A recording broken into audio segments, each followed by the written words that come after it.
आपण पाहत आहात महाराष्ट्र टुडे न्यूज।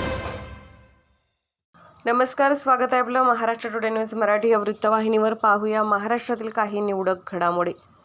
परभणी जिल्हा कामगार कार्यालय तसेच मागील काही दिवसांपासून विवादित आहे। लाभार्थ्यांना मिळणाऱ्या शासकीय लाभ योजनेत मध्यस्थी दलाली करून लाभार्थ्यांकडून हजारो रुपये उकळत आहे। यात जिल्हा कामगार कार्यालयातील काही कर्मचारी आणि दलाल यांच्या समन्वयातून हा चिरीमिरीचा आर्थिक व्यवहार होतो। त्यामुळे येथील लाभार्थ्यांकडून मिळालेल्या माहितीनुसार कार्यालयातील काम हे फक्त दलालामार्फतच होते अशी चर्चा आहे। यातूनच पाथरी येथील शेख युसुफ शेख याने नियमबाह्य काम न केल्याचा राग मनात धरून कार्यालयातच जिल्हा कामगार अधिकारी यांना मारहाण केली व ऑइलची बाटली फेकून मारली। यावरून जिल्हा कामगार अधिकारी विद्याधर नंदकुमार माणगावकर यांनी कोतवाली पोलीस ठाण्यात अॅट्रॉसिटी ॲक्ट व शासकीय कामात अडथळा अंतर्गत गुन्हा दाखल केला आहे।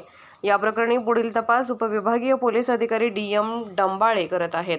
महाराष्ट्र टुडे मराठीसाठी ब्युरो रिपोर्ट मेहबूब शेख, परभणी।